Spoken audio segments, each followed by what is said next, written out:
Hello, welcome back to the Flurry Sports Podcast. I mean, hey, NFL playoffs, NFL news is really rolling along. A lot of shit popping off. I gotta say, sad week for me on many levels. Jake Osmond's here. I'm Zach Bruner. The NFL coaching news hit me harder than it should have. Wow, it really big Pete did. Carroll fan. And then the big snowstorm happened, and first snowstorm of the year. Am I allowed to complain? That's all I need to know, because I have a lot of complaints. 100%. Well, Pete Osmond, shout out to the Play and Catch Up podcast. It returns in full next week, Zach, so people should get ready for that. But Pete Osmond this week, to everyone who was like, I wish it was snowy for Christmas. It was a week of, you happy now? You happy? Like, that? This is what we wanted. Yeah, 100%. Yep, that's my mindset too. It's been a nightmare. But you know what? It also has been. It has been football weather. And there's been a lot of people, I'm not sure if you've seen it, a lot of people really on their high horses talking about how this is not football weather. Or you're saying snow and cold is football weather? What are you doing? This is dangerous for the fans. It's dangerous for the players. How dare you say this is football weather? And for those people, go fuck yourself. That's the stupidest, softest thing I've ever heard. You don't have to go. You're at home. Don't go. That's so true. It is also like in a sport where there is no scientific proof that any of these players will not be killed by this sport. Like in a sport where it's like everyone playing it knows what is the cause of their death. Yeah. Like it's one thing. By the way, there's heaters on the sideline. It's fine. I promise it's fine. The weather on the sidelines was 40 degrees warmer than anywhere else in the city of Kansas City. Oh, no. They were the safest there, to be honest. I could feel Chris Collinsworth controlling himself, because during the game at one point that he was calling, someone was like, well, I wonder if the players can like feel anything in their fingers. And like, he like almost said something and stopped him. Like, he wants to say none of them can feel anything in their fingers anyway. He's like, I haven't had nerve endings in 20 years. What are you talking about? That's very true. And by the way, I got an unbiased opinion, I guess technically, of Chris Collinsworth, because Lindsay watched the game. Oh yeah, with me, and she's like, "That guy's annoying." So I mean, welcome to the club. I'm glad that I'm not tainted, but I don't have any bias at this point. Unanimous opinion. All I said is yes. Everybody hates that man. No one likes him. Listen in broad football talk to start. Yeah, coaching stuff. Yeah, what a time. Michigan takes care of business officially after last week's show where we were recording during it. Saban out in college is kind of like the big one for me because it feels random. Super surprising. Him and Belichick are doing something together, right? Like that timing just felt so scheduled. They should create a super team. That would be so much fun. It'd be so much fun. Go to who doesn't deserve it. Go to Carolina. Or, I mean, I don't think this would work with Bill, but take over a college program, some bumfuck mid-major. Oh that my God. That would be so fun. It's like the NCAA football game. How fast can we get Western Michigan up the charts? Yeah. Exactly. Yeah. Like that would be incredible. That would be so much fun. Go to the same conference Deion's in. That's all you need to do. That pissed him off so much. Be like, God damn it. I had Colorado on lockdown. Go to Colorado State. Just let it eat. Yeah. See what we do. Be great. But that was wild. Let's start here. If we record this on Monday night, so we do not know what happens in the Pittsburgh Buffalo or the Buccaneers Eagles game, but those were not two of the games that people were most excited about. In a week of football, all bad football, like maybe one good-ish game. Truly, I think two teams so far have played well. Yeah. Would you say? Ooh, I'm curious who you say they're Texans. Yep. I think for Texans sure. are very good. And Packers. I think Kansas City. I think Packers did fine. It's not like they played terrible. Yeah. But like Packers ran a practice. That's all the Packers did. And they didn't play well, but they ran a practice. So many throws were just on air. The Cowboys didn't bother to show up, literally, like physically. Well, it is, to your point, I don't know if you can say they didn't play. I get what you're saying. Like, I think they played well for 15 minutes and it was over.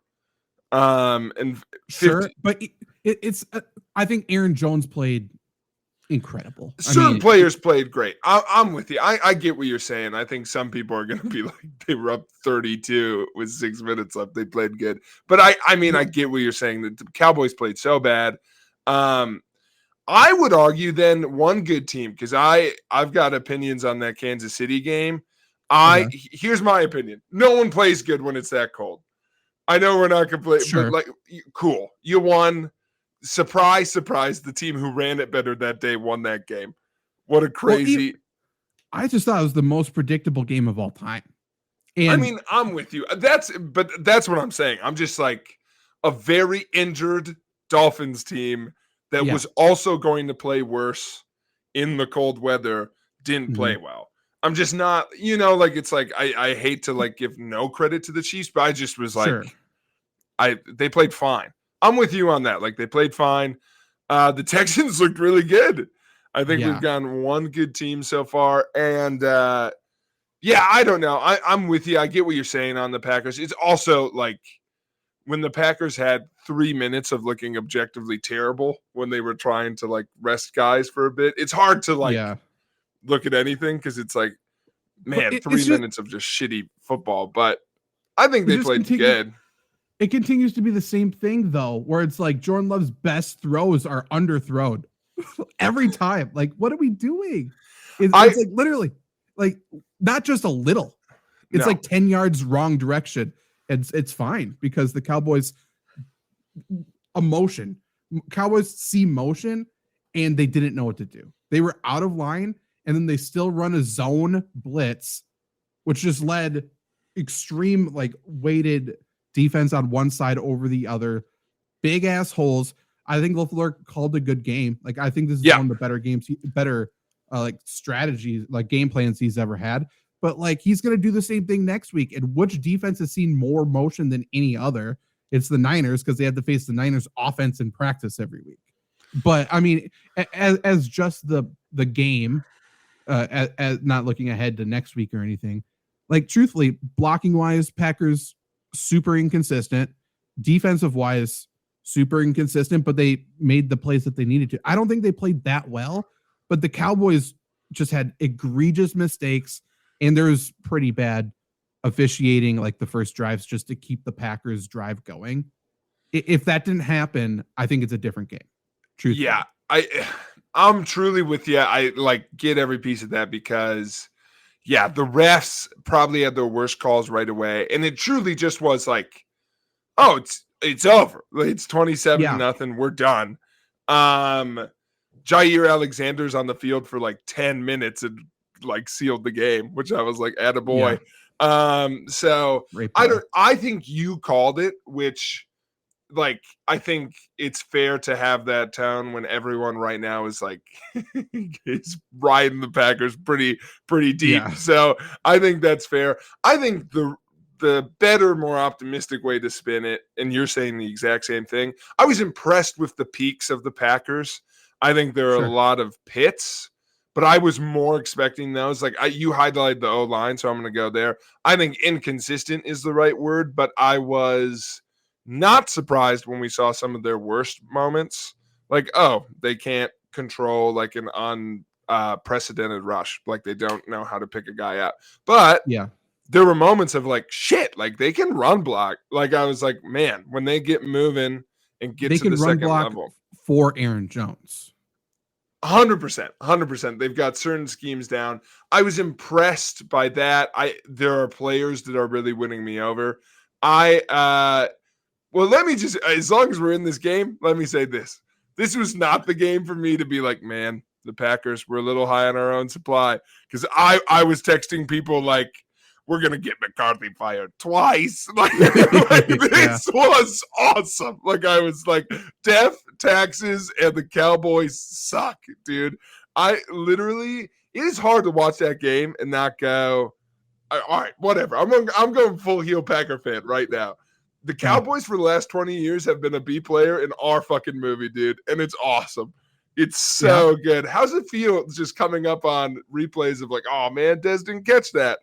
Bummer, dude. Oh man, that sucks. Whoops. Who did we beat before we lost to the Giants? Oh, you. What a wild. Oh man, what are the odds? Who's your coach?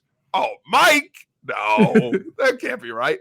It's so funny to me that it's just like every year, like the Cowboys are like, we're America's team. And I think we're like, yeah, sure you are. I mean, you go, little buddy. It's awesome, dude. And now we get the 50th moment in a row where Jerry Jones has to like be like, what do we do? I don't know, man. Rebuild, ground up. What do they do though? Because I understand McCarthy probably deserves to be fired, but when you fire somebody, you also have to be like, okay, who's better than Mike McCarthy? And there's a couple options, but I don't know. It is hard in a game where everything goes wrong to because that's what to like break it down. Yeah. Boy, did this great on paper Dallas defense lay a fucking egg. Like that's the issue. If the defense kept them in the game, the offense would have figured it out and been fine. Yeah, especially because, and I want to start with that point because it is not all Dak Prescott's fault, but I think it's been pretty clear for a while that you can do better than Dak Prescott. He shouldn't be like the no-brainer franchise guy. Especially because for years I was like, you've got bigger fish to fry. But now, honestly, like, I think they've got some questions at running back and with like health and stuff, obviously, but running back in the NFL is a fucking carousel anyway. So I don't know if that's their issue. Yeah. So for me, something you didn't know for forever. You've got good fucking receivers. Like I think this is the first. Solid. Yeah, the receivers are good enough, and your defense and offensive line are still good. I think now they need to rebuild the O-line a little bit. They need to replace Tyron Smith. 100%. I think they've got some moves there they could hopefully really, maybe not easily fill, but for me, if you're like looking for a fall guy, here's my only defense of Mike McCarthy. Mike McCarthy, we can't shit on him for what is his big flaw. He doesn't do anything. And for him to be the cause of all your woes is just not true. Like the issue this year for him which makes him, to me at least, a no-brainer he's getting fired, is that he called for, and I forget his name every time because I hate him so much, I literally can't remember his name. The former offensive coordinator, who's the offensive coordinator for the Chargers now. Former Kellen Moore. You could go back. There should be a compilation of me on every stream, never ever knowing his name. Kellen Moore. No, but it's a combination of that's so funny because you can't remember his name, and I always think he's the Vikings head coach. Okay. I think he looks just like that guy. I never remember that guy's name. But Kevin O'Connell.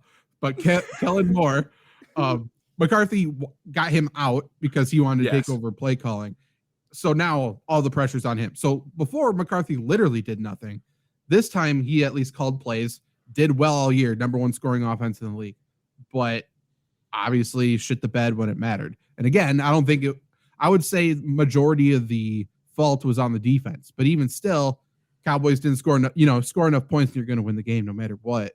And now he's going to get fired because he took all of the blame. He took all the responsibility from that point.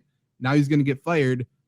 But now who do you bring in? Like, you bring in either Jim Harbaugh, you bring in, maybe Pete would go down there. I don't know. Pete Osmond or Carroll, to be honest. Pete Osmond would not go down there, but Pete Carroll might. If I'm Jerry Jones. I'm Jerry Jones. I look at that game and say defense lost the game, offense stacked. We're going to score points no matter who's calling plays. That's what I learned from this year. So I'm bringing in a defensive guy. And if I was him, I would bring in Vrabel. That's who I would bring in. That's the program changer. That's the guy who, but Vrabel has to get along with you because he's the GM and owner. And that's why I don't think the Belichick thing that everyone's rumoring works. He has respect for Jerry Jones and Stephen Jones, I think is his name. But like Belichick needs to have personnel control, and I can't imagine Jerry's going to give him that. And that was like part of the scuttlebutt on Vrabel was like about the control you want and stuff. So I it's not the sexy answer. I think if McCarthy's out, and I'm with you on like, I think the should question is different than the will. I think he's canned. I think it's Quinn. I don't think Quinn's going to. No, he lost this game. There's no way. But he's delusional, dude. Jerry Jones needs a guy he can work with.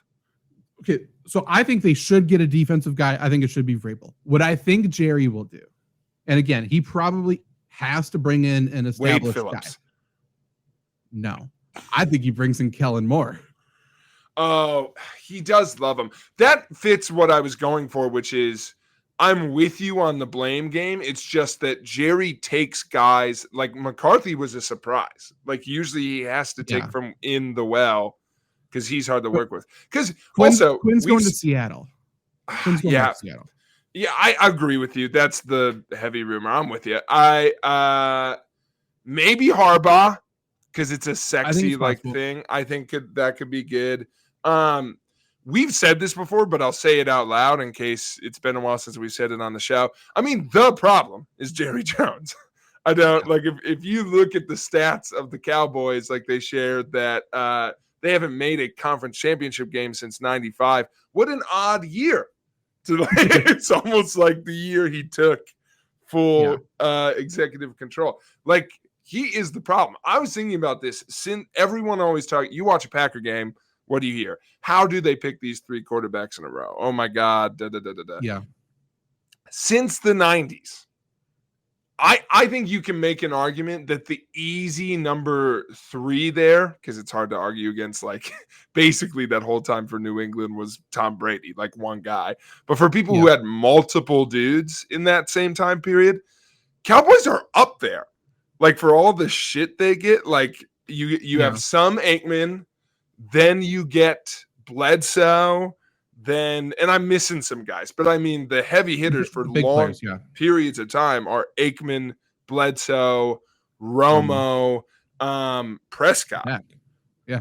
Like we've had like 4 like 6-year contracts in a row, like correct. Yeah. Well, that's kind of why I think I agree Jerry's the problem. I think Jerry's extremely good at drafting. I think Jerry's extremely good at contracts. He just still has too much of an imprint on the day-to-day that he shouldn't have. He has on the coaching staff, like philosophies that the coaching staff needs to have. That shouldn't happen. On players who should be playing, he shouldn't have that. And that goes across a lot of teams. Like I think the coaches need to decide who plays.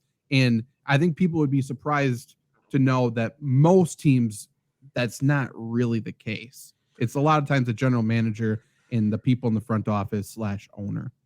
Yeah, that's interesting coming from my perspective as like a big baseball fan where it's like we've all accepted that the managers really just game manage. Like that's what they do. And I remember that came out that was what McCarthy was doing last year and everyone's like, loser. Like what do you do? Just calling timeouts, dude? And it's like, yeah, well he was an extreme version of it. But it's like that, especially on teams with established quarterbacks, like for years it was like, what's LaFleur doing? And it's like, I don't know. Like he can't do a ton. So I don't know. I think with the Cowboys, 100%, like Jerry Jones that's why the Cowboys are tricky. This team has been pretty good for 20 years and just not good enough. I think it is wild, the string of like, they don't just like lose in the playoffs, they blow up. Yes. So something's there. with that, obviously, I don't know. They've got to look at like expectation management. And maybe that's Jerry. Like he's got to stop showing up to meetings and being like, break the curse. I don't know.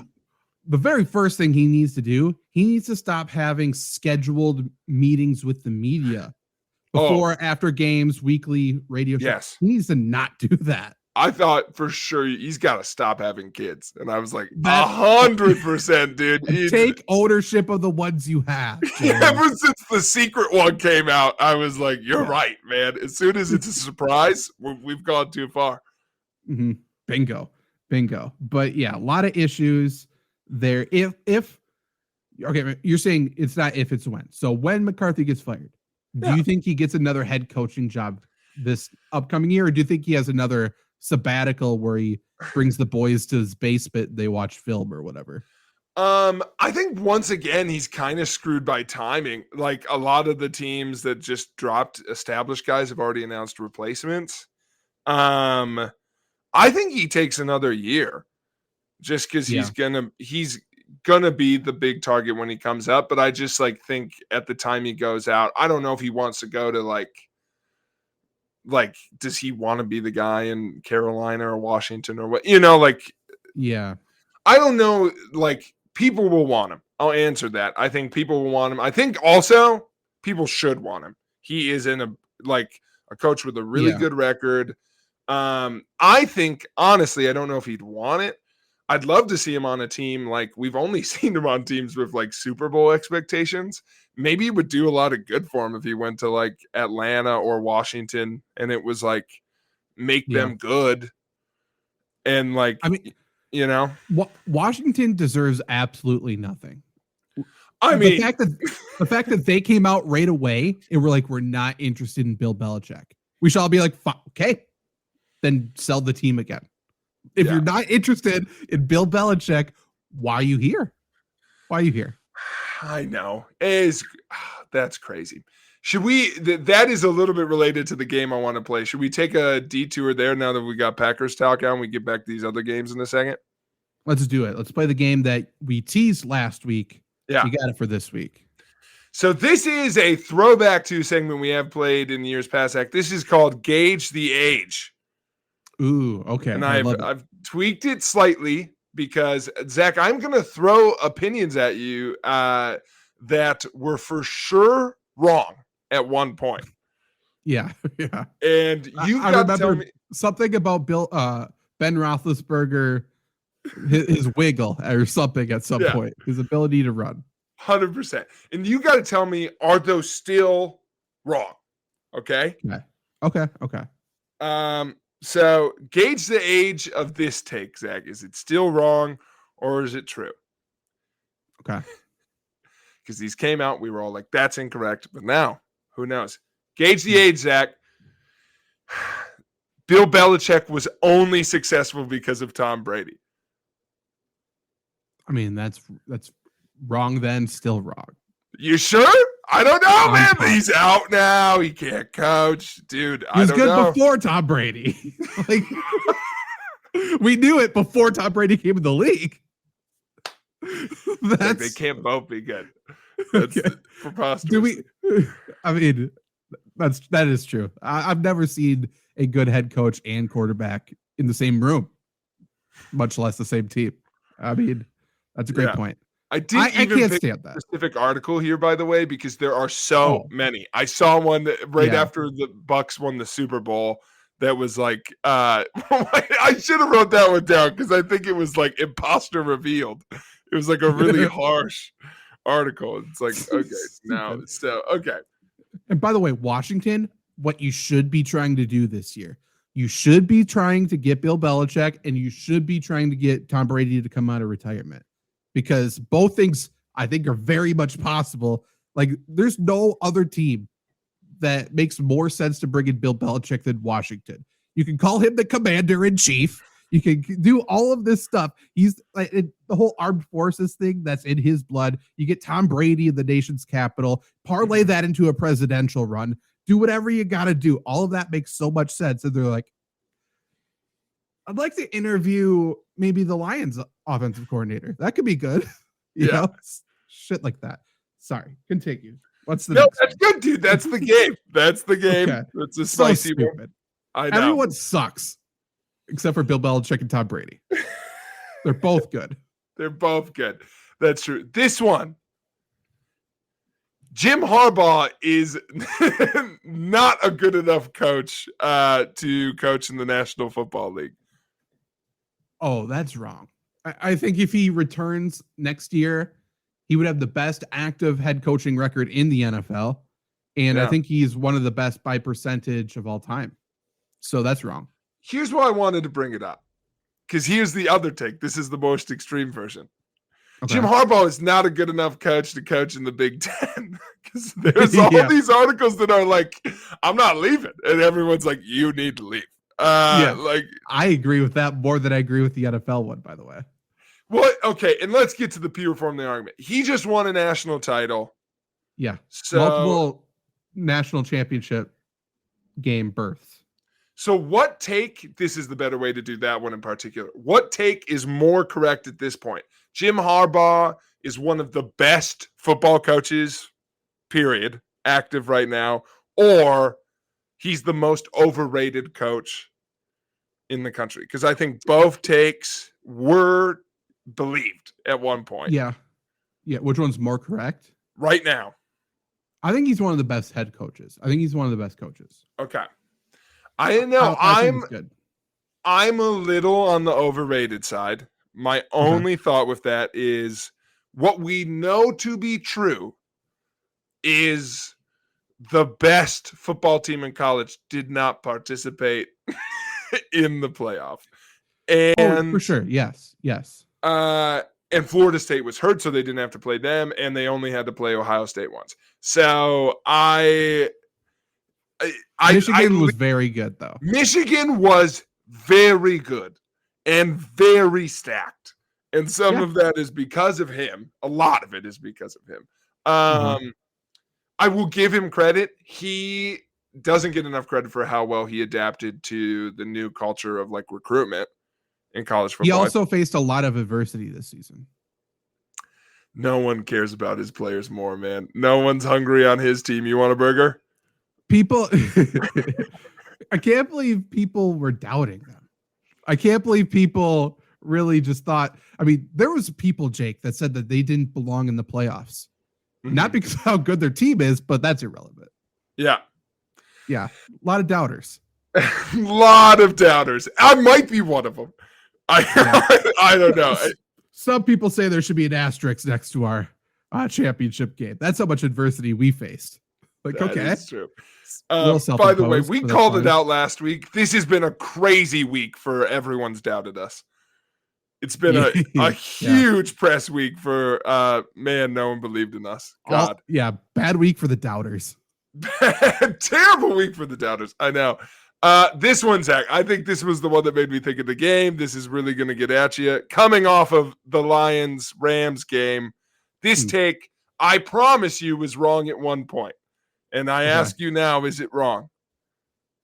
Jared Goff is a better quarterback than Matthew Stafford. So wrong. What do you mean? Scoreboard. Yeah, true. Boy, Stafford, what a gutty performance by Stafford. Dude, I'll say that. Oh my God. All the articles and news coverage today, it's like, wow, is this the worst trade of all time? Like, man, the Lions. And it's like, no. The Rams won one. They said, fuck them picks. It was a 1-year, 7-year deal. It's the craziest thing I've ever seen. But no, they won. They've already done. They've already won. I know. But okay. So obviously still wrong. Yeah. Was Jared Goff, is he good enough that the deal was lopsided? I think that is a more interesting argument of like, because the Lions not only got other, money and picks, they also got a quarterback. Like, is Jared Goff good enough to make that gap lopsided in that deal? I think both teams won. Like the trade, they both came out better because of it.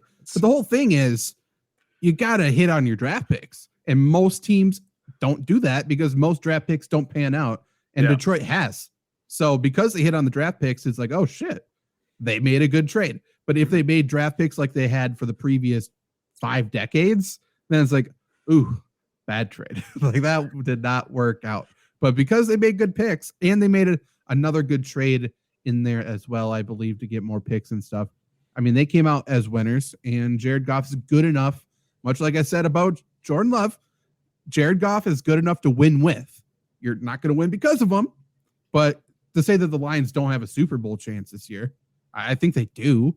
For sure. Is it likely? No, but they have a chance. They do literally have one.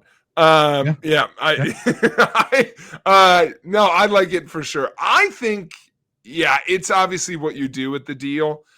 I don't think there's any question that I view Goff a lot higher now than I did even playing at his peak in Los Angeles. Like, I thought he was a system quarterback then, and now I don't know. Now he's not. I was just going to say we're going to disagree on this, but I don't know why. I don't look at the Lions and go, that's a good system. They're running on 5s, and the 5s are immaculate. That's true. That part's true. I have said, maybe this is the hill I die on, and that is okay. I have for years said the chink in Dan Campbell's armor is he's gone, Jared Goff's my guy. Yeah. And I still think that could be the case. Like, I think, I don't know if I'd say system quarterback as much as I love the talent on the Lions roster. And I think Goff benefits from it. But I don't know if I'm like, that scheme really allows him to thrive. But, I don't know. That might just be, I'm looking more and more incorrect on that by the day. Like, I think you could be right that he's good enough to win with. I don't know. He is. I mean, he brought a team to a Super Bowl. They got destroyed, but like, if you get to a Super Bowl, you're good enough to win with. There's no doubt about that. That's true. But is he closer to Trent Dilfer than he is to, Yeah. He's Rex Grossman. Else? Congratulations. 100%. You're right. You're right. I just think both of those guys had pretty thin margins of success, and I think it might be the same. By the way, he's better than Rex Grossman. Not a bold take. I put him and Dilfer in a phone booth, though. That's a knocked out drag out. Let's see what that looks like. His arm's stronger. That's all I know about him. His arm's for sure stronger. Yeah. I mean, yeah. Dilfer, probably a better commentator. I don't know. But and I've got one last one here for you. Okay. Gauge the age, Zach. Mm-hmm. Steph Curry is too small to play in the NBA. It was wrong for 10 years, but I think it might be right now. It's caught up to him. That's right. That's right. We knew it. It just took a little bit of time to show itself. What a stupid thing. The NBA especially. Like, you could say, I mean, they called Bryce Young the Steph Curry of the NFL.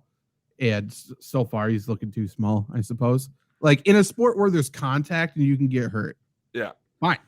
In a sport where the whole thing is you can't really have contact. Like, I think he's fine. It doesn't matter. Yeah. Yeah.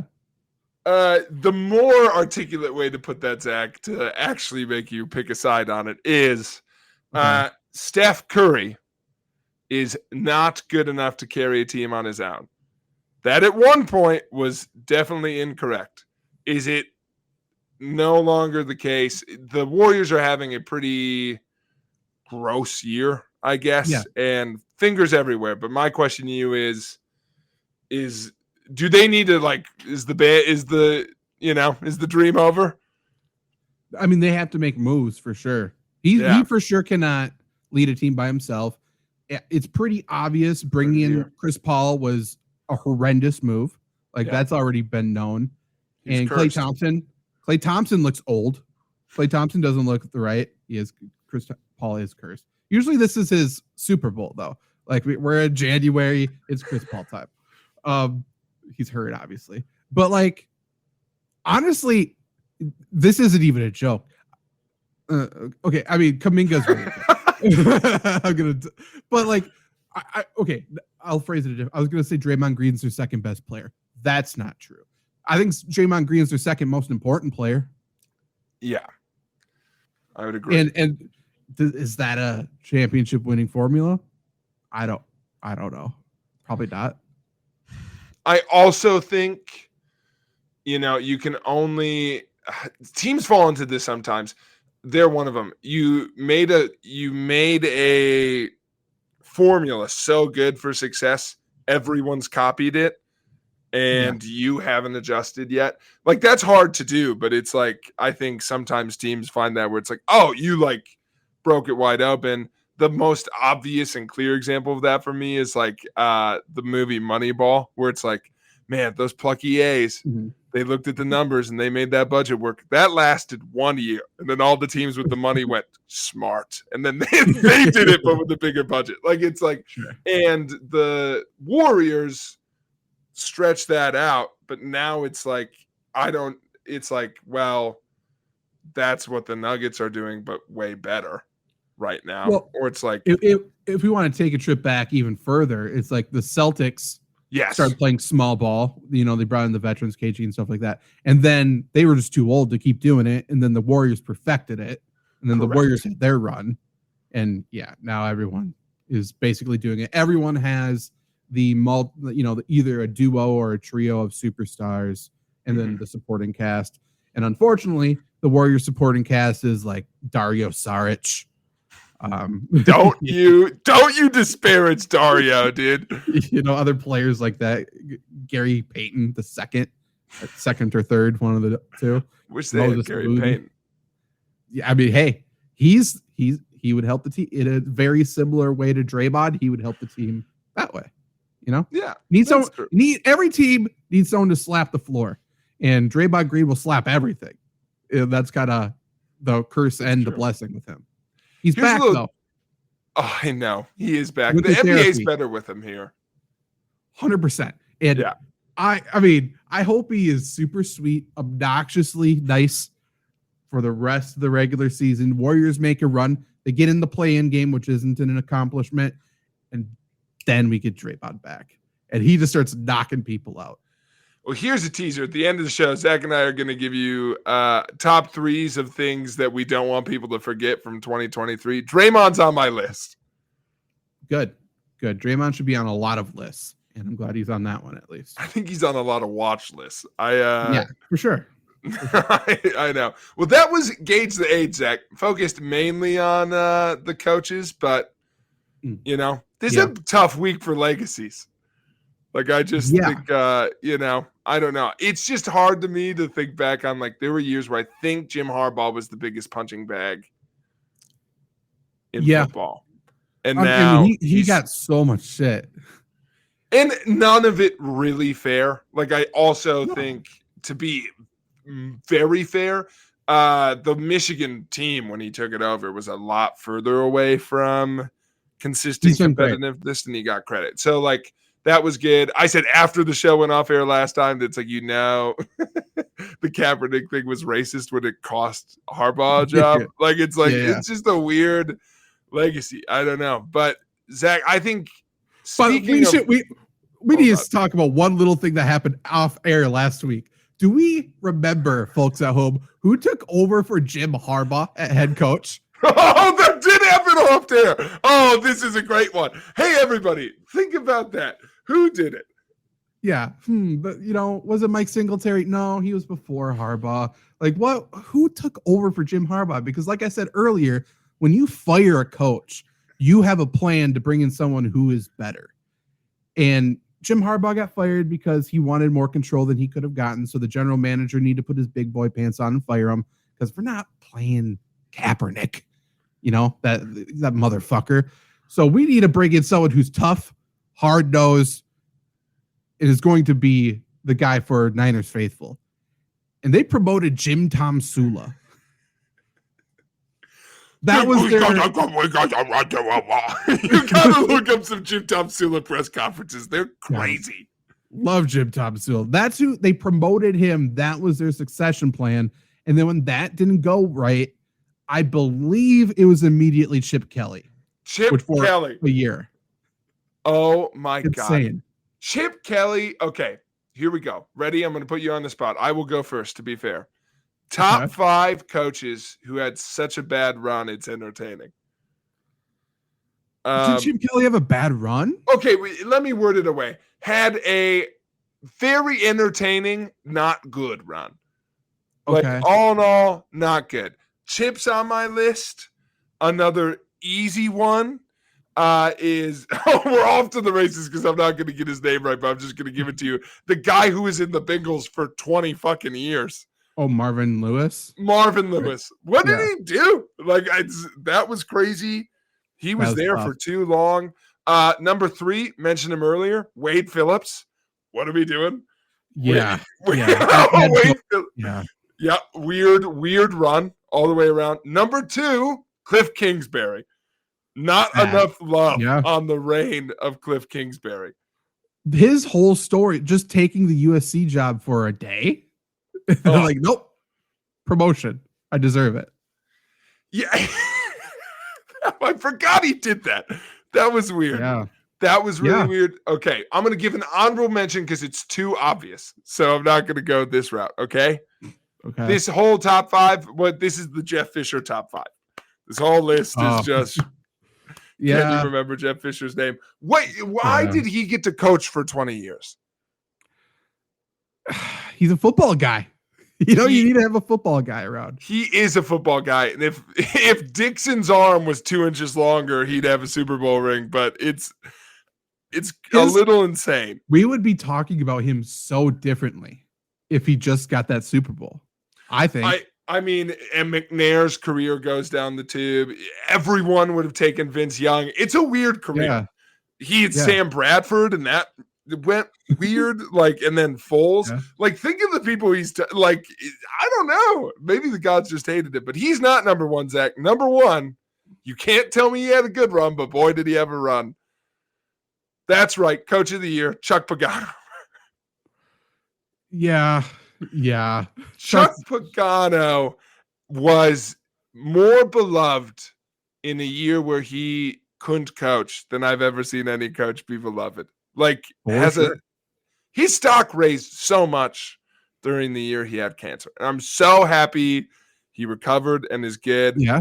But do you think he sends a check every year to Bruce Arians? Because I really think he should send a check every year to Bruce Arians. He should. And we just saw another example of that play out. Ron Rivera's on the list. For sure. Rivera's on the list. I just Pagano is such a freaking all of his cliches and also just if Andrew Luck is a tough son of a bitch, he's going to be. It's get him an old lineman, Chuck. What are we doing? What's that Chuck's fault? He's not drafting him. I don't know. I think he's take your lumps, dude. You'll be better off for it. Ron Rivera is a great pull. He can't be on the list. He's too good, but Mike Shanahan's awfully close. I mean, at the end, yeah. John Fox, I think, is on there. Fox had and Lovie Smith as well. Lovie Smith, okay, this guy is not good enough to be on the list. He's a little too just straight up bad. But I mean, Mike Singletary. Yeah. I mean, yeah. It was the whole time. It's like, this isn't right, but we can't fire him out of respect. He's a legend of the game. What? Yeah, Patrick Willis and Frank Gore will never forgive us. Yeah. That was a weird one. Well, I mean, Brandon Staley. That was a disaster. And his predecessor, I'd put Norv Turner pretty damn close to the list. Yeah, it's a little more fun when they travel around a couple teams. I know that's not true with Pagano, but it's Frank Reich, bad. I thought of Frank Reich. He's a little fresh for me, but I think you're right. You know who should be up there? Talk about a guy nobody ever talks about. Okay. I'm gonna forget his name too, but you're gonna get it for me. Sherman. It came to me. Sherman. Oh, Mick Sherman? Yeah, 100%. No, look up that guy. He ended up going to Canada and then I think Texas A&M. Yeah. Something like that. Yeah. Give him a Google. Whew. Packer fans know him well, but not great. No, it's like people forget. That'd be a great trivia question. Like name Packers coaches because no one remembers there's someone between Holmgren and McCarthy. Yeah, there's been some interesting names. Yeah. If you people naming Packers coaches would just be like, I mean, that Holmgren coaching tree. Do you remember that? We got Andy Reid. We got John Gruden. We got all these big names. We got technically Jay Gruden, Kevin Mariucci, Steve Mariucci. Yeah. The Mooch. Yeah. Kevin Green is out of that tree. Oh, hell yeah, he is. If you want to go back enough, this is a segment now I should reel Dad in. You want to know the craziest head coach of all time? People forget Forrest Gregg was a coach. Oh, yeah. Yeah. He's got some of the best quotes you'll ever hear if you are willing to like look up. I read like a Forrest Gregg book, and it's like he played in the Ice Bowl, and then the second coldest game of all time when the Bengals played the Chargers, and to get his team pumped, he came in with a bucket of ice and was like, "This isn't cold ice," and he like dumped it on himself. It's crazy, dude. You got to look him up. It's awesome. He was like not wearing a coat to prove he was tougher than everybody. Yeah, it's awesome. People gotta no one talks about Forrest Gregg enough, but that's true. That's true. Remember when Bud Grant did that at that Vikings playoff game? It's just way too cold. He went out there in a t-shirt, could barely walk if it was 80 degrees, but he's out there somehow. Tough guy. Tough son of a bitch. Tough son of a bitch. That's what they said about Bud Grant. Tough son of a bitch. That's all they said. Yep. Yeah, I know. Well, this was your walk down memory lane, but I mean, what a time it's been for coaches. But yeah, Jim Harbaugh and Jim Tomsula. Dude, what a name. Man. But great here we are. He's going somewhere. And Zach, one of the places that he could be going. That's right. Cleveland. I'm starting a rumor. I don't know why. I think he's out, dude. No, I don't know. I just wanted to tie in to one of our other games, and I realized that neither losing team was going to fire their coach. I took a shot. I was wrong. No, yeah. Stefanski was great. What does Joe Flacco do though? Because obviously he didn't play well. He's screwed. Yeah. One game cost him a surefire another starting job, which is a bummer. He'll get the exact same opportunity, right? A veteran backup on a team that needs one. Yeah, I think he's earned himself the backup spot though, at least, which he didn't have, obviously. Yes. I also think someone will pay him so they can trade him to the team with an injury. Sure. He'll be the first call next year when someone big goes down. They'll be like, he's Josh McCown. Everyone, we all need a Josh McCown. He's Josh McCown with a ring. Yeah. Yeah, 100%. He's Nick Foles. Understood. Yes, yeah. Wow. That is my most, by the way. What if this is the scenario I want? Yeah. So the Bears had the first overall pick. They have like the third or fourth or something. Yeah. Maybe it's lower. I don't know. But it's like, okay, half the fan base is like, okay, we've seen enough. Justin Fields gone. We're going to draft the number one quarterback. We're going to be good to go. What if the Bears don't trade, but they get their quarterback by signing Joe Flacco? And with the combination of Fields and Flacco, they're like, hey, big quarterback acquisition. I mean, this guy's got a rig. He's going to teach Fields how to play. Like, I think that could happen legitimately. I like it. I like him on that kind of team. By the way, we've said this for years. Give me more. Ever since we had Kyle Orton and Tim Tebow, I want more quarterback combos. That's what New Orleans did. Fitzpatrick and Tua for a little bit. A little bit. They should have kept that going. You know, Fitzpatrick would have thrived in that temperature. Yeah. 100%. Ever since I saw him in the crowd at the Bills game, he's immune, dude. So I think it's not a bad idea. Will they do it? No. I think Flacco turned down offers this past offseason because he wanted to be on a contender. Like he wanted a starting job on like a good team, which is awesome. Or a chance to compete for a starting job on a good team. But at that point, means he'd take any job in the NFC South. Maybe. Like, what's Maybe a contending job there? Because if that's the case, I hate to say this. I mean, Ruh-Roh Baker. Like, I don't, like, him, Derek Carr should be afraid. yeah, I mean, Falcons would have been in the playoffs with Flacco. for sure. Those are all good. Yeah, what does he consider a contender? Would he be like, listen, go to the Giants? They're like paying nobody. I mean, Jets. He would have got the Jets to the playoffs. Yeah, he would have for sure. I have a lot of sympathy for the Jets this season just because they kind of PR'd themselves into a corner. But next season, I'm so curious what they're going to do. They can't. It's just like they came out. They were like, Zach Wilson is the next guy. Fuck. Yeah. Like they were like, oh, dang it. 4 plays into the season. Like, what are we doing? They should have been like, it would have made no sense. They should have been like, he needs a year. Like, it's time he needs. That's what they said. And yeah. They should have came out and been like, no, it literally doesn't matter who it is. He needs time. RG3, get out of the booth. Now the report is Jets want to trade Zach Wilson. Nobody wants Zach Wilson. Like, okay, well, for sure. Gets rid of all leverage too. That's great.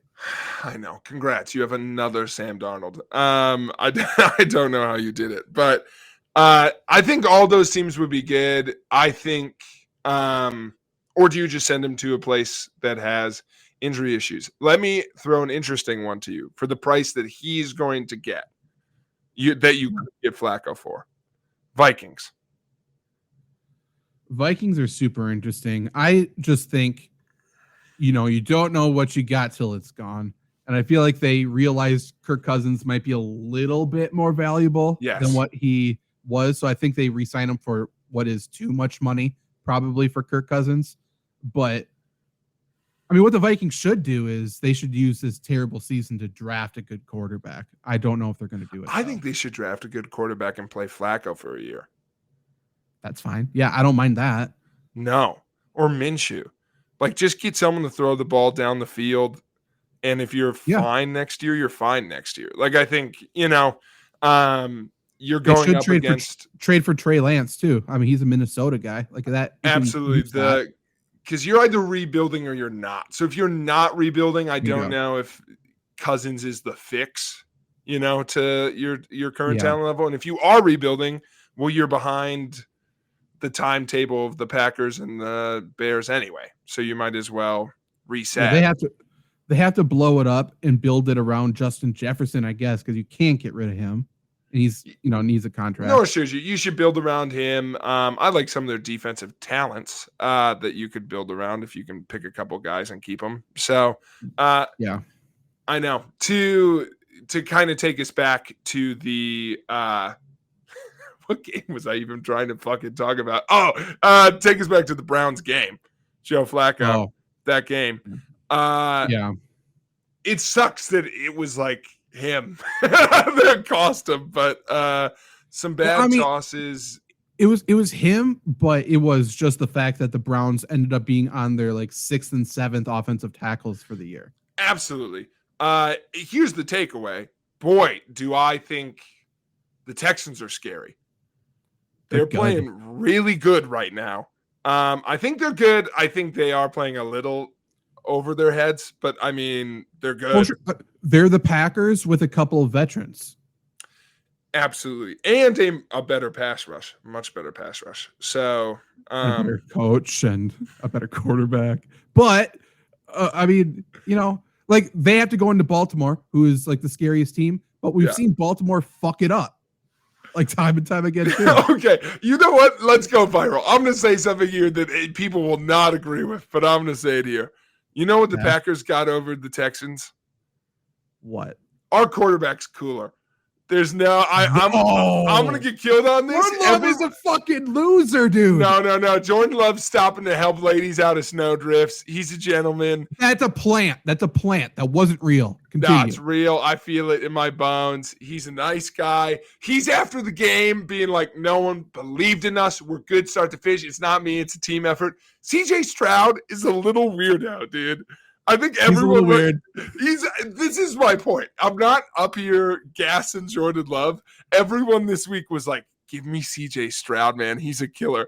His quotes are not killer quotes. They're like serial killer quotes. Like he's out here being like, oh, it was fun. They were booing me. Like not in like a cool Tom Brady way. Like I'm better than you. Like he was just like, ooh, fun. Like he's a weirdo, dude. I'm a little out on CJ Stroud. Like every time he talks, he's like, yeah, he's a killer. And I'm like, I don't know. I want to know who he's friends with in elementary school. I think he's a little, psycho. I get your point, but Jordan Love said to his girlfriend, instead of saying like I'm ticklish, which is already a weird thing to come out, he called it he gets silly body instead of saying it tickles. And that's a quarterback in the NFL. That's a leader of a team. That's fun. No, it's not. I kind of like that. Fun. No. Silly body. No. That's crazy. It's weird. I don't like it. I hate him forever because of that one thing. No, that's fun. Things, but put that on someone else. You just aren't. I think you need to get around the idea that he's zany, and then you'll like him. Because let me do that for you. Let me do this thought experiment. Imagine imagine Jared Allen from back in the day came out being like, dude, I got silly body. We love it. Like that's a very Jared Allen, like you're a psycho. Or like came out and who's that crazy guy who played for the Vikings all those years in the 90s? He would have silly body. Number 93, he was small, he was a defensive end. Randall? Randall had silly body. He didn't believe in being tickled. No one would have said that. Andrew Luck has silly body. Andrew Luck would have said that. He's not cool. Andrew Luck's cool. Not cool. He's a different kind of cool. I don't know. He's not cool. Thank you for making me think of Andrew Luck. CJ Stroud is Andrew Luck trying to be a bad guy. CJ Stroud is like, I can see that, yeah. Yeah, 100%. Like he's like, I like being a heel. And we're like, what? Like last week you were like, I love him. I'm all in. I watched that and I was like, that'd be like if I came out and I'm like, I'm a heel. No, it's like, what? What are you talking about? Yeah. You're right. I don't know. I just think the CJ Stroud talk is getting a little wild, but he's really good. And this team is scary. There's not much here to unload. I feel like we were really getting to the storylines, but the Browns were really overperforming, and I think this is a well-constructed Texans team who's hot right now. And the Texans found a way to just stay on the field with long drives. Or no, rather, they were able to score extremely quickly, and the Browns had really long drives. So, I mean, the best player in the entire game is Myles Garrett, and he just was never on the field. Correct. So I'll be interested what comes out there. But to me, the big question is, we're waiting to see matchups. It looks like Bills are going to win. As we currently record this, they're up 24. Steelers are coming back, though, in the most predictable Bills collapse way of all time. True. Bills will win, but Steelers are coming back. So I won't even predict how that goes then. It could go either way yet as we talk. So I'll be interested, but to the question, because we kind of talked about how the weather impacted the Dolphins-Chiefs game, but do you think the Texans have showed that they could beat either the Chiefs or the Ravens? Well, they will go. Steelers aren't going to win this. So Texans go to Baltimore. I think they can beat the Ravens. I just think the Texans defense isn't good enough. I think that's the issue. But I'd love to see them against the Chiefs. I think that game would be awesome. I think that's an interesting test of momentum. But I don't think that's what we're going to get. I think you're correct. So Chiefs go to Buffalo. So Chiefs have always destroyed Buffalo in the playoffs, right? Not destroyed, but they beat them every time. But it's always in Kansas City. So do you think the missing element is that it's going to be in Buffalo? Because I feel like it's going to be the same fate. That'd be an interesting story to tell about like Buffalo. Like if that storyline is going to happen, I feel like it happens in Buffalo. So that could be good. But I feel like if that were to happen, they'd kick the Steelers' ass tonight, which I don't feel like is going on. But I feel like this is already shaped. This is the story that's being told to me. So Bills Steelers get moved, right? Supposed to be played Sunday because of weather, moved to Monday, and the mayor was the one who did it. And now the mayor, I think it was mayor or governor. I think it's mayor. So then the mayor again came out because it's supposed to be bad weather today. And they were like, okay, we're just not going to move it or whatever. Again, we can't move it again. Yeah. But the mayor is making themselves known, Jake. And if Travis Kelce comes into town, the mayor's already been in the spotlight for NFL headlines. Yeah. They're going to keep talking, and they're going to do some little shot at Travis Kelce, and Travis Kelce's going to have another feud with another mayor on the East Coast. I love him just working his way through mayors. That's awesome. I'm in on that story. If you have X's and O's things to talk about in the Chiefs-Dolphins game, go for it. I don't really like it. We kind of broke it down. Let's get into the storyline thing then, because I think that's interesting. AFC side, I hate to say it. I feel like this is very clearly, like we kind of talked about it last week. I didn't really see it, and now I do. I think it's very much like, how do we make people underestimate the Chiefs when they're clearly the best team? And we have the coldest game of all time. They are, if they make the Super Bowl and the games go tonight the way they look like they're going to, they win the coldest game they've ever had in Kansas City against a Dolphins team that put up 80 this year. They go to Buffalo. I assume that's 1 degree colder. That's my headcanon. Probably, they beat them, and then they go to Baltimore and beat them. And I'm assuming a game that's 40 below by that point. So I think that storyline of, oh, you thought these other teams were good, cool, is set. I think we've got a very clear run ahead of us for the Chiefs. I just think that's the story. Because at this point, it's like they're not established enough at this moment for Baltimore to beat and that to feel like dope. Or it's like if Bills win, do I root it for them against Baltimore? I'm not. I don't know, but I think the NFL wants people to root for the Bills. I just don't think – I think people are out on the Bills. I don't think people want to cheer for Josh Allen, and people don't like Stephon Diggs for obvious reasons. No, I figured it out. Because I was like, are we really going to go face run? Nah, we go heel run. They go to Buffalo, in Buffalo, beat Buffalo. Yeah. Texans beat Ravens. And they go to Arrowhead. And everyone wants CJ Stroud to win, and they lose. Barely. Yeah. And then we get a heel Chiefs. And all right, we go to the NFC side. This is tough without the Eagles game happening yet. Right. I think there's a clear storyline set up, and people are afraid to say it. Not me. Okay, say it. Say it for everybody. Dude, the Green Bay Packers just, hear me out. They just beat former coach, cost him a job. Yep. He's going to get canned. They then are going to face Ghosts of Christmas Past 49ers. Who I'm going to hear for 100 million times how they didn't draft Rodgers and we could never beat them. And now Love beats them in his first go. We get that storyline. And then who do they play in the NFC Championship game? One more goes to exercise, baby. Well, they didn't win their division, Zach. Well, they didn't when they won in 2010 either, did they? Who they play in the NFC Championship game, dude? What number one trick at WWE? You want to guess what's going to happen? Watch the product from 10 years ago. That's what we're doing, dude. The Packers just got a new quarterback, and we're just doing the same thing. I 100% think storyline-wise, that's where we're going. And for Packers haters, I get it. You know, it's hard. It's hard to fight the truth, and that's a Packers-Chiefs Super Bowl that we never got with Rodgers. And we get with Love instead, where I assume he makes his debut on a State Farm commercial where everyone calls him Aaron and he's not Aaron. I think that's what we're going to get. And then we get Chiefs-Packers, and I think Chiefs win. I'd like to say Packers win, but I don't think so. I think Chiefs still win. We're just villain of the month. This is the McFoley push.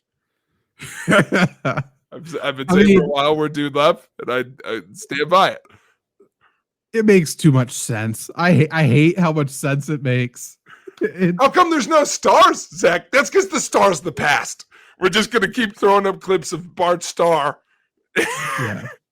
Favre and Rodgers, and we're good to go, man. Doesn't it seem like the NFC was a little weak? Don't we need some star power, dude? It will break my heart if Jordan Loves beats the 49ers, because all we know is that the 49ers run for 200 against the Packers every time in the playoffs. Yeah. And now Jordan Love will beat them with like 175 yards passing and be like, he did what Rodgers could never do. Like, go fuck yourself. It's what's going to happen. 100%. I hate it. 100%. Or we get a Philly run. That feels like the only two ways we can go. And we need to stop with, by the way, so people are saying, again, we don't know the result. The game hasn't started yet for Philly. People are saying if Philly loses, Sirianni's going to get canned. No. And like, why are they shaping this up for them to be the biggest underdogs of all time? Like, we saw what happened last time, and they go for a Super Bowl. Like, yeah, this is what we talked about last week. So truthfully, both of these teams are just super underdogs. Literally everyone's doubting them, and we're going to get a Super Bowl rematch, and we're going to be like, whoa, what a run. Those two teams made. It is crazy. How did we let them do this? I can't. And when it happens, you remember this show. Yeah. Because we came on and said, stop it. We saw the previews. Don't do it. Just go back to the beginning of the season when we're like, it's got to be a Kelsey rematch, right? And then middle of the season, maybe we said something else, and then now we're here like, oh my God, how did we get the wool pulled over our eyes here? This is stupid. I just, one last point on the Packers thing, because this is where people are like, what, you don't actually think the leagues are booked? And I say, no, but think about it. Right. Because here's the thing. What if I told you that the Packers are on a surprising run and the teams that they would have to knock out to make it to a Super Bowl are the Cowboys, the Eagles, the 49ers, and a division rival? And you guess what year it is. Because is it 2007, 1998, or 1963? Because this is crazy that we don't even, why is it never Carolina? We've never got to beat Carolina. We've always got to beat the Eagles, the 49ers, the Cowboys, and sometimes the Eagles are the Giants. That's the only thing that changes. Yeah, Giants gets thrown in every once in a while. Yeah. I don't know. And we switch our division rival. But I like the idea that Detroit's like, it's our time. And we're like, they didn't read the script. 100%. Who's the main character, dude? God. Jordan Love shouldn't be this good. You're right. But we've got places to be. I don't know. The whole NFL years felt like that. Like, this one thing happened. Why did it happen? Don't know. Did it really happen? Not really. But that's the narrative we're going with. Like, that's what it feels like the entire year. Every week, something happened like that. I will say they are attempting to build another narrative, which is they're not even trying with the Ravens, which annoys me because I wish we would just build around Lamar and we get like who's better, Lamar or Mahomes, but I don't think we're doing that. I've heard them start to really hammer home, not that they haven't before, but like, how is Purdy going to match up against these other, like, he was Mr. Irrelevant and all these other quarterbacks were like top tier picks. I'm fine with that story. If we get Mahomes, Purdy, and I have to pretend that the only reason the 49ers are good is because of him and not the maybe best running back of the last 20 years. Okay. I can, smile and nod. I'll do that. Like, we could do the storyline and he'll win the trophy instead of McCaffrey. That's such a Mickey Mouse bullshit story, though. But I mean, some people will eat it up, but we can't have that be the story for this. No, they didn't want to give us what we actually wanted, which was Trubisky Garrett in the NFC, in the AFC Championship game. That would have been that's too ECW. Yeah, exactly. Yeah, we know what would happen at that point. Yeah, but whatever. I don't know. So there's your spoilers for the rest of the playoffs. Yeah, save it, bookmark it, share it with your friends, because we figured it out. We figured it out months ago, but we reminded ourselves. And don't look at the predictions I gave to a Flurry Sports article a little bit ago, because those were not correct. They were not. They were fun. It would have been fun. It would have been fun. But No, I know. That's the last game I wanted to talk about, Zach. We touched on it a little bit. My last question to you is how real are I don't even care. Never mind. I was going to ask you how real are the Lions. We've talked about that. They're real. They could Yeah. do it. Here's my actual question. Did that storyline live up to the hype? Did we get what we wanted out of the return of Stafford? I think so. I would have really liked it if he had the ball, one final drive to win it or lose it. I think that's what I was really hoping for. We knew it would be a 1-score game. We got vintage Stafford in that he just kept getting hurt and he just kept going back out there, like hand bleeding, eyes rolled back in head when his head smacks the turf. Doesn't matter. But something just didn't feel right. I don't know. We needed a little bit more hype. Like I said, one final drive to win it or lose it, I think would have been great. I wish the Lions were trailing for most of the game. Yeah, right. Or right. A part of it, at least. Felt weird to have Stafford chasing. Yeah, I mean, I was just trying to think, like, what has Detroit witnessed the most forever? And I feel like it's been Stafford trailing, though, and then he comes back in the fourth quarter and wins. True. Well, and I kind of thought we were heading in a good spot where it's like Campbell getting really risky trying to run a game out, but it worked. So yeah, that's the thing. There's a couple decisions in the game where I'm like, Dan Campbell's gonna get slaughtered if this does not work. But they worked. It worked. So yeah. And now I think he's kind of out of that woods because now unless they play the Buccaneers, even if they are the home team against Philly, I don't think will be favored to win that game, which is weird. But it depends. It depends because Philly's so beat up. Like if Philly comes out and looks like Philly from last year tonight, then Detroit will be underdogs. Also, can I tell you something that's funny because of how wrong I am? I was like, we're going to get a brother matchup in Phillies and Lions. Do you know who I was thinking of? I thought we were going to get AJ Brown versus Saint Brown. Come on, Ron. Yeah. I was like, wow, one of them's a little more holy than the other one, but that's about it. That's the difference. Yeah. Yeah. That's fair. No, Amon-Ra does have a brother, but it's not AJ. Does. So, there you go. Might as well be. It'd be a better story if it was. Yeah. Sorry, EQ. I know. All right, Zach, any other football thoughts before we end on things people should not forget from 2023? Let's end it with our thoughts. Mine's not necessarily from 2023, but it's on the topic of the Lions. And I just want to remind people of Dan Campbell's food habits. I have 3 things here. Yeah. And again, one of the things we've heard a million times, but again, we just need to remind people how outrageous this is. And I'm going to start with his coffee order in the morning. And apparently it's every morning. He gets a venti Starbucks coffee, which is the huge one, with 2 shots of espresso.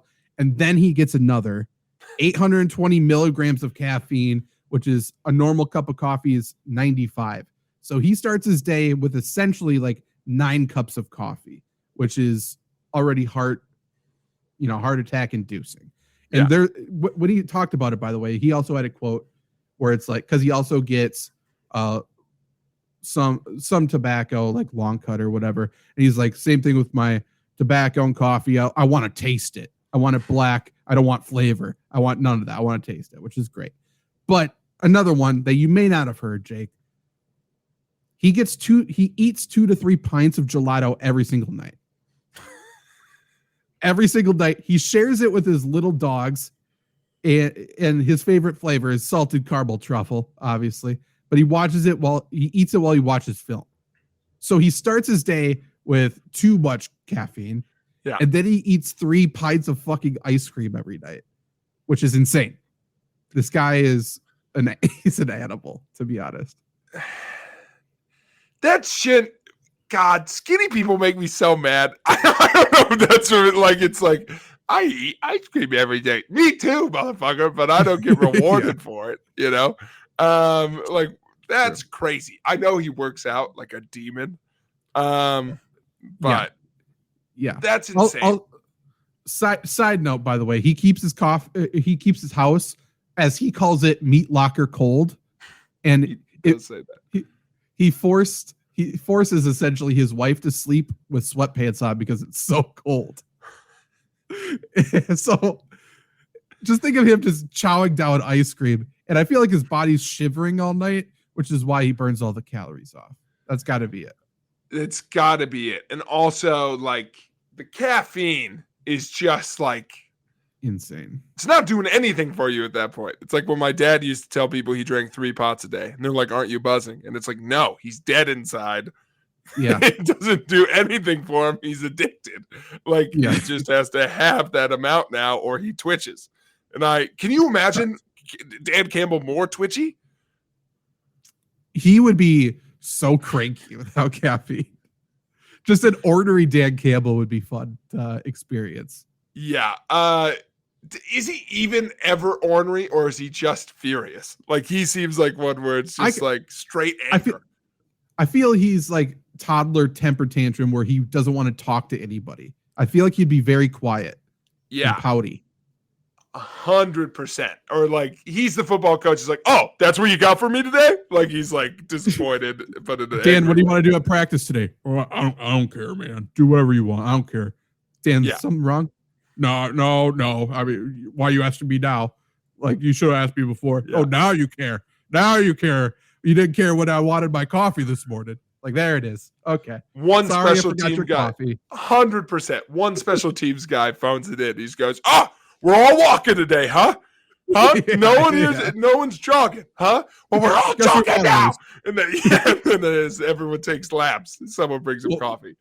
He would also be sobbing because that's also his thing. Yeah, 100%. I guess we want to lose, man. I guess we don't fucking care. I guess I'm the only one who cares, huh? Yeah. It's just me. Goddamn much. It's just me and Bowles. The only two. Me and Jared. Always. He never blames Goff. Goff, you don't got to run. You're fine. Okay. No. Penne goes without saying. You stay there. I can't tell you what to do. And Skipper.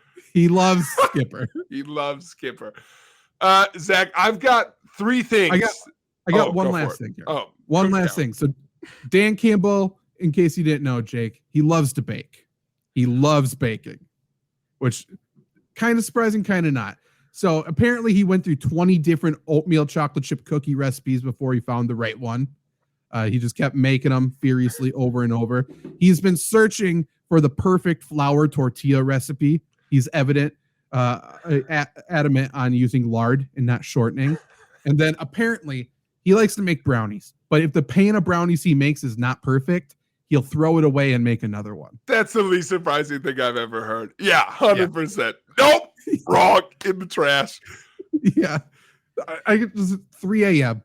just chowing down on ice cream, just trying to make brownies because it's Panay's birthday tomorrow. He's like, I can't get it fucking right, man. God, he is Ted Lasso. That's crazy. Yeah. That is. Oh my God. Yeah. With the shortcake. Absolutely. You know who he is. He's Roy Kent. He's already had a Ted in his life. So now Roy's taking up baking, but he can't get it right. So he's angrily throwing it out. You like baking too much when you're like, I need to get the perfect tortilla recipe. Go shopping, dude.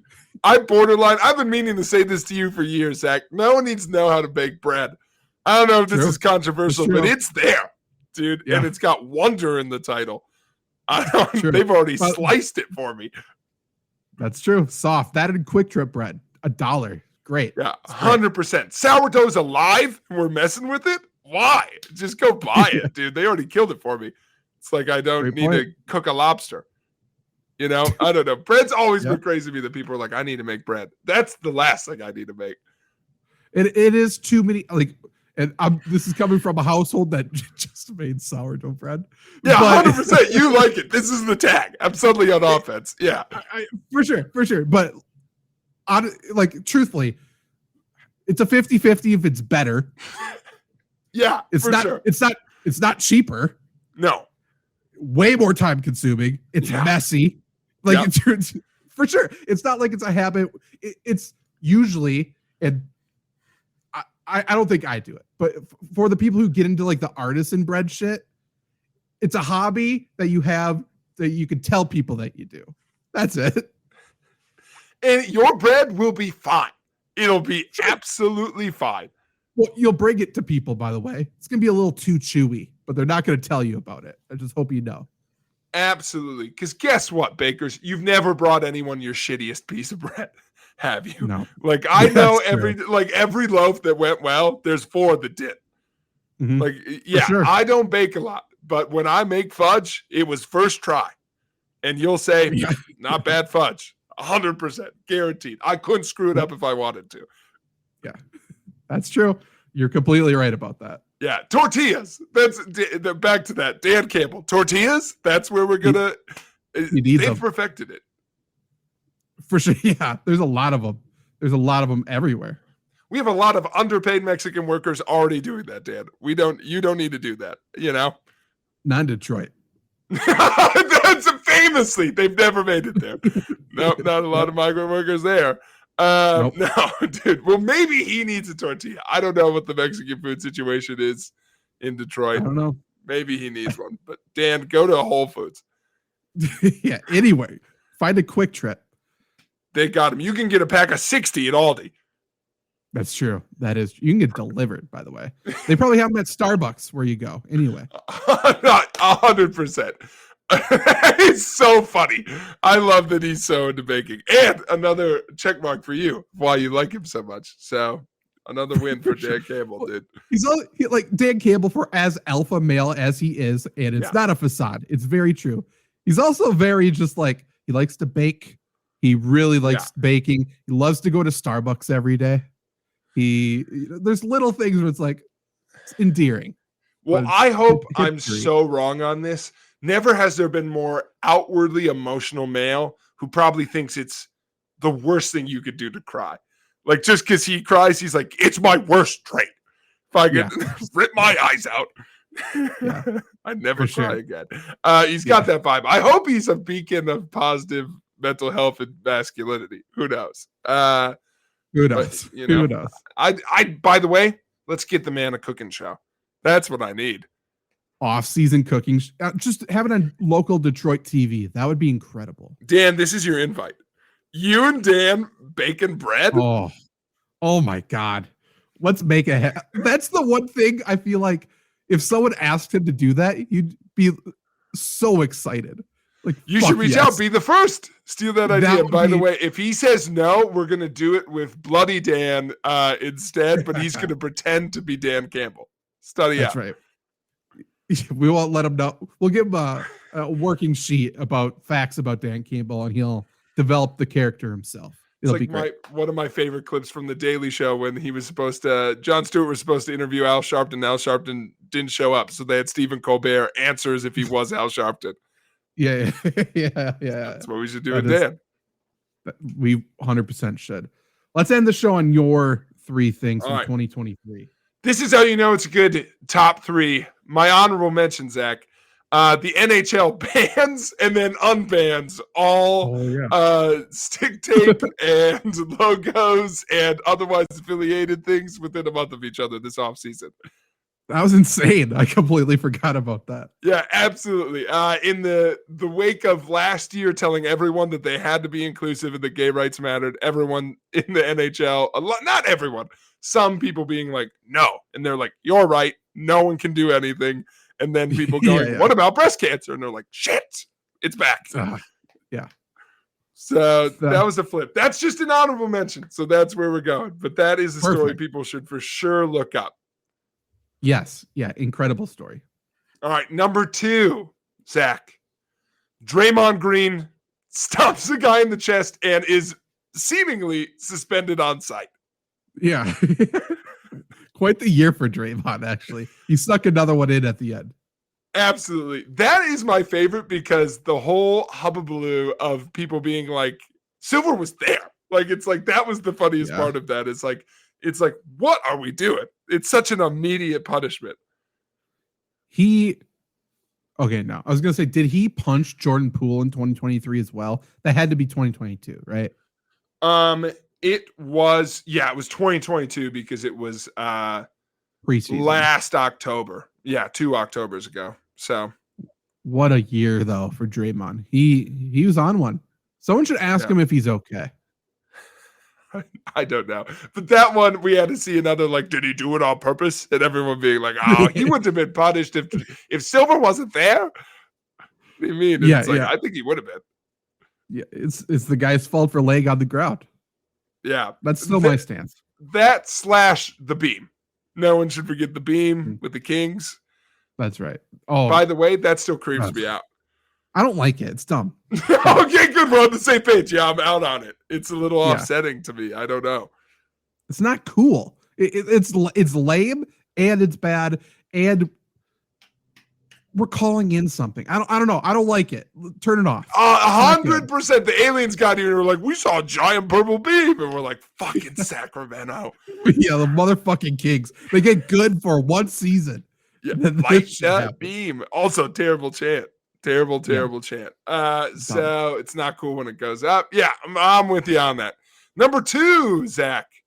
The combination of the Oakland Athletics hold a reverse boycott and filled the stands, and everyone waits 6 innings and then starts chanting, sell the team. A beautiful, majestic moment, capped off by, in the middle of the game, them announcing that the stadium had been approved in Las Vegas, and then the commissioner of baseball coming out afterwards and saying, happy to see that the people of Oakland could get the attendance of an average day for most of our ball clubs. So, God, what a slap in the face. So, like, this big heroic moment, shit on, just like twice. The MLB commissioner response is crazy. People kind of skipped over that. That was nuts. I'm like, oh, isn't that nice? They went to a baseball game. Like, it's like, oh, come on, man. It's a movie. It's just it's an insane situation. Yeah. And that was in like this big Oakland's year in general. Like, they win 7 games in a row. They might be the worst team ever. They then give up a perfect game to a guy who's no longer in baseball because he was hitting people and drinking alcohol. It's a wild time. They're in a lot of movies from this year, and one of them's that one. Like, it's a weird time, but it's just one no one is talking about anymore because it's like done. Now we have to watch them play ball in Oakland for another year for no reason. Yeah. Awkward. So, and we get to shit on them more when they don't go to the game. Right. Of course. What a bad fan base. They don't deserve a team. Yeah, we're definitely not giving them another one.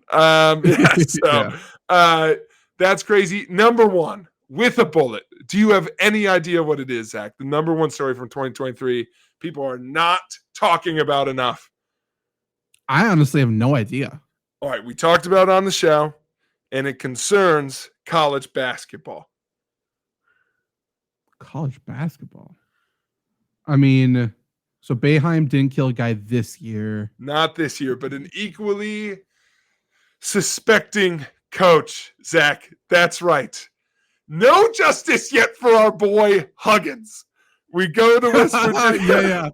No one is talking about that. No one's talking about it. He resigned and then said, no, I didn't.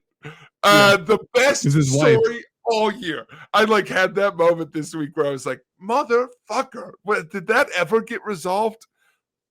I mean, they're playing basketball now and he's not coaching. He's the head coach, though. He didn't sign that himself. He is the head coach. I only know one king. The king in the north. His coach is Huggins. It is crazy. For a reminder of that story, this is a story where he fired a lawyer, said, I didn't do that. My lawyer did. And then when that didn't work, he also said, no, it wasn't my email. It was my wife's email. Checks out to me. Send it to his email. And if they fired him and took away his email address from the school, that's on you. That's on after you. Also saying in person that he was done. Just awesome. You can't prove it was me. I mean, nope. I'm back. I said one homophobic thing. I was gonna say Huggins has said a lot of things that just got taken out of context. So I mean, he is fine. He's the coach. See you in March, Huggy. Can't wait to see you. In March, absolutely. Well, and also the part really nobody remembers. If you've got the stomach for it, go look up what got him canned. Go look up that tape with those slurs, because that is nuts. Because the fact that someone did that, that didn't get him canned. Oh, you're right. It was the DUI. Yeah. Go look up what didn't get him fired. It was the alcohol. I had it flipped in my head. I was like, what should have gotten fired? No, backwards. That one, they were like, gold star, here's a raise. Mm-hmm. West and Virginia by the way, coach. I don't think he did get fired. I think that's the issue. I think he resigned because in his contract he couldn't get another DUI, which, absolutely, to be honest, not in his control. He's not the one who issues the DUIs. He was not fired. But he was not. I don't think it was voluntary. I think it's a breach of contract or something. Absolutely. So correct. But his contract was terminated. He did. Well, did he? I don't know. He resigned. Exactly. He did resign. Who knows what happened? It's the best story from this year.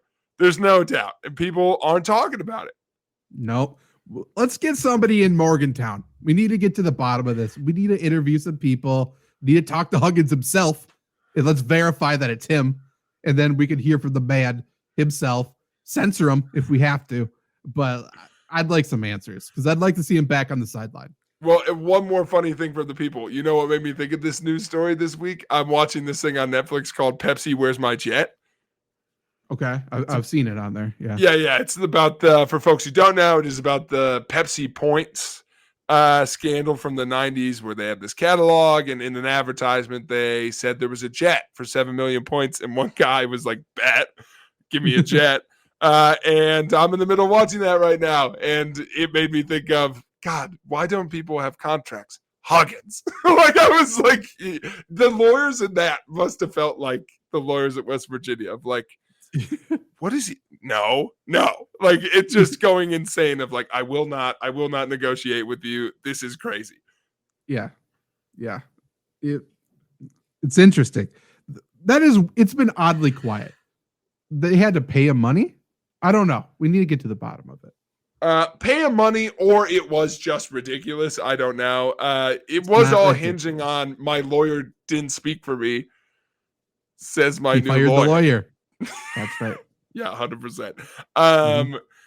It's all nuts, but that was the story where I was like, yeah, it's not even resolved. I don't know what happened with it. No. I'll look up some stuff. We'll get to the bottom. We'll report about it next week. That'll be the biggest story. The coaching scandal everyone was talking about this week. Huggins. That's right. Yeah. Should be. Maybe not. Maybe it's not what they are talking about, but next week they will. Huggins to Seattle.